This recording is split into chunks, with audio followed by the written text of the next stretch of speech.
Welcome to episode 0 of my podcast, Planet Jesus. I'm Rob Massie, and I will be your host. This podcast is for Christians and skeptics who want to understand more about the Bible. For Christians, I hope that we can look more deeply at the life of Jesus and make his words and actions more than some boring ancient history or an uninspiring hope for some future plexiglass paradise. I want to show how the threads of thoughts shared by men and women over hundreds of generations weave together in dialogue, sometimes in agreement and often in disagreement. I hope also that their example will help us today show respect in our disagreements. The ideal is that we would show unity in our diversity. It's a better witness to those that are not on the inside of the Christian faith. For the skeptic, I hope to remove the straw man arguments presented by the very capable, intelligent men and women of the new atheism movement. I have read their books, I've listened to their YouTube lectures and their debates, the debates of Dawkins and Hitchens and Harris and many others. I believe that they are honest and they're convicted based on a limited hearing or understanding of the ancient religious texts. Many of the best expositions of the Bible text do not get the exposure and distribution that the more popular and accessible interpretations get. The more popular messages, they're more vulnerable to criticism, and I think for good reason. So it takes time and effort to peel back thousands of years of anachronistic interpretations and shifts in language and abuses by well-meaning and not so well-meaning adherents to the scriptures. So if the skeptic will hang in there with me, I think she will hear some interesting perspectives on the amazing aims and claims of Jesus that diverge from some of the more problematic ideas presented by the ancestors of his faith. Planet Jesus episodes will fall into a few different formats. Some will be simply me and a mic talking about whatever has my attention for a particular week. Others will be interviews with leaders and interesting persons, and many will be edited versions of my live talks in my local assembly. My hope is that whichever format an episode of this show takes, it will be thought-provoking and around long enough for those interested in investing the time that we could try to glimpse the original meaning of the words and life of Jesus, and that from that we can determine how we should then live. I am not a formally educated theologian, but I read widely. I've read hundreds of books and commentaries and listened to hundreds of hours of teachings and lectures. I allow the voices of my virtual dialogue to create a plausible, reasoned view of the life of Christ and the character of God that he represents. Of course, I'm not entirely reasonable. I believe by faith. It's nothing I can prove. I can't give you any evidences, although there are proofs. But there's plausible deniability around those proofs, and I recognize that. So I'm not entirely reasonable. But I do believe that God is, and that he is good, and that he's interested in this vibrant little planet. Since I'm not formally educated in theology or tied to any particular sect or denomination within Christendom, I am at liberty to consider and present the collection of ideas, reasoned ideas from theologians, skeptics, scientists, philosophers, historians. But that said, don't expect some high intellectualism. I am also at liberty to consider the mystic, the emotional, the supernatural ideas from Jewish and Christian sages. That said, don't expect me to talk about a 900-foot Jesus. If you don't remember that reference, Google it. I've gathered and gained so many ideas from so many people. I owe so much to so many thinkers through the years that have entered into a millennia-long conversation through their writing and speaking. I will do my best not to overstate what I think I know to be true, but sometimes in my fervency I will. I may misstate things, facts, ideas, dates. Most of what I say will be recently researched, but I'm also a chronic extemporaneous communicator. If the information I'm drawing on is too old, it may be inaccurate. I will do my best to avoid making inaccurate statements and will always submit a retraction or a clarification during a follow-up podcast. It might be helpful to give you some context about who I am and how I came to where I am today. I don't want to go back too far, but I do want to provide enough color for who I am as it relates to my Christian experience and perspectives on Jesus. My dad, he was a bouncer in a bar in East LA when he became a Christian. He married a member of the church choir, and 10 months later I was born. They took me to church 4 times a week: Sunday evening, Wednesday evening, Friday evening. I can't tell you how many nights I was carried home, on my dad's shoulder sleeping. You'd think with all that church, our home would have had no problems. But becoming a Christian does not give you a new set of brains or change your cultural biases overnight. I've said before in other venues that my dad and mom didn't get off to the best start in their marriage. For the first 10 years, they were adjusting to each other. They settled into their marriage, their faith, and their family, and the second decade of me living at home was like Little House on the Prairie. They were amazing parents. Spent a lot of time with me and helped guide me. We would sit around the table after dinner and talk about history and politics, some religion, but my dad, he was like not really a hyper Bible guy. He wasn't into that thing. But he loved the Civil War, and he would read Shelby Foote books until they were dog-eared. His passion for getting history right was exciting to see and hear as a young man. How many of you teens have spent Saturdays at Civil War reenactments? That was my life. Despite being raised in a Christian home, I had pretty significant crisis of faith when I was 17, whatever faith there was at 17. I had been disappointed by my mentors in the church and thought, I'm not going to stick around this place. I'm going to be like BJ and the Bear, I'm going to go drive a truck around the country. I'm not going to sit in this community with its restrictions and austere calls for holiness when my mentors had abandoned it in the end.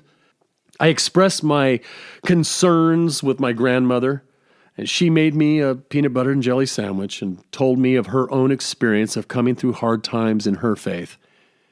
And it's amazing, just sitting here and reflecting on it now, how a good story of how someone has come through hard times and a peanut butter and jelly sandwich can really help a lot. I miss her. She passed away back in 2005. Within weeks, I was sitting alone in my home in Los Serranos, California, 17-year-old kid, praying my disappointments and my doubts, when I said, Lord, I want to be your friend.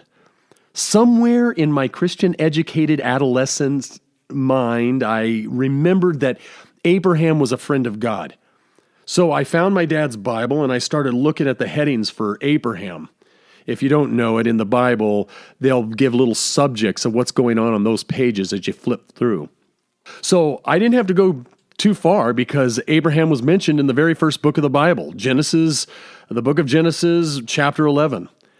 And I started reading from there, and I began to understand what kind of person, what kind of character is considered to be a friend of God. I read through the book of Genesis that day. I was drawn into the story. Abraham and Sarah and their struggle through childlessness and their struggles with faith. Isaac and his boys, Jacob and Esau, and their struggle with each other. Jacob discovering something about himself and his weaknesses and something about God all along the journey. And then his 12 sons, the 12 brothers that built the family of Israel, their real-life struggles, betrayals, and reconciliation. When Joseph revealed himself, at one point, he's the brother, if you remember from the story, if you've ever heard the story, he's the brother that they sold him into slavery. And now he's been promoted to the second in command in Egypt. There's a great famine in the land, and his brothers come to get money. They don't know where Joseph is. Joseph could be dead for all they know. They don't know what's happened to him. And Joseph finally reveals himself, and Joseph in the story is weeping as he tells his brother, "It's me, it's Joseph, your brother. God meant it for good. You meant it for evil, but God meant it for good." And when they were revealing that, and I began to weep in that story. And here I am, 17 years old, weeping at the most ancient text. And I thought, my God, I was hooked. From that day, I have been on a pursuit to discover the truth of our human condition. I learned it in listening to and reading the stories of these ancient people, and it seemed to resonate with me as being relevant for me that day, a 17-year-old sitting alone in my house in Los Serranos. And that has lasted for over 3 decades. I can't get over it. Time would fail me to mention the discovery during prayer vigils and conversations with students on Mount Rubidoux, hours at the Berean Christian bookstore in Loma Linda, meetings, seminars, private studies in my cars during my lunch break. But the primary influence over my perspective came from my pastors. And although I do not agree with them on many things that they taught, they provided me with a few important keys. The first was a recognition that the Bible provided the best commentary on itself, that the dialogue between its authors that spanned hundreds of generations was a powerful interpretive key. My first pastor would say, the Old Testament is the New Testament concealed. The New Testament is the Old Testament revealed. And I thought, that's brilliant.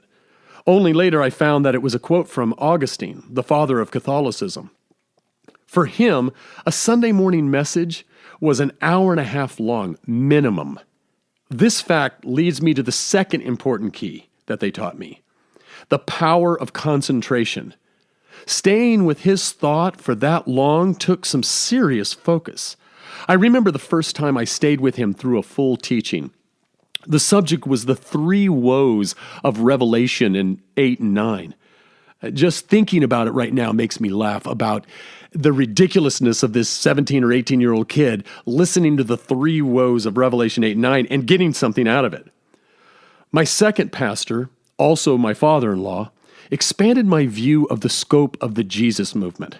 Where my first pastor saw a small remnant of redeemed, my second pastor taught and lived most of the time an inclusive gospel, one that included all people in all places at all times.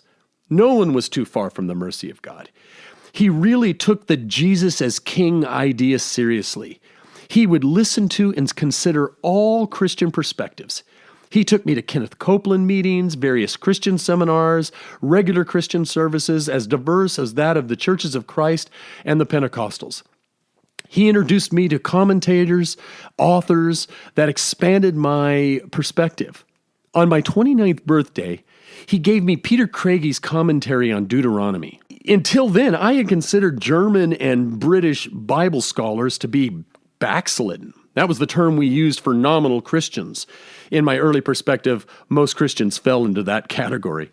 Anyway, I was amazed at the thoughtfulness of the author and all the questions I never considered to ask, and all the irrelevant questions I was asking that the text never intended to answer. Someone was nominal, and I don't think it was Peter Craigy, but my pastors taught me to love the Scriptures, use my power of concentration to dig in and stay with a thought, and then to expand my scope of the Jesus movement to cover the entire planet. And by the way, it was interesting when I went to find that commentary, I found an inscription that Steve put in the front of Craigy's commentary, and this is what he wrote. I give this to you on your 29th birthday, knowing that you will derive added historical insights into this book that our Lord so freely quoted from. Follow the Lord with all your heart. And Steve, I've tried to do that. I am now 50 years old. Next June, my wife and I will have been married 30 years. We've raised 6 children, 4 are married, and we have 4 grandchildren. Over the last 23 years, I've worked in the information technology field and am now a senior IT leader in the Nashville area. I've worked for HCA, Deloitte, and Dollar General. I think it's interesting how many IT people in this town are closet theologians or open musicians. Many open musicians. 3 years ago, I became the bivocational pastor of a small church in Cross Plains. My bills and this podcast are paid for by my day job, and my evenings and weekends are dedicated to study and service. No particular glory in the service part because sometimes I just don't want to.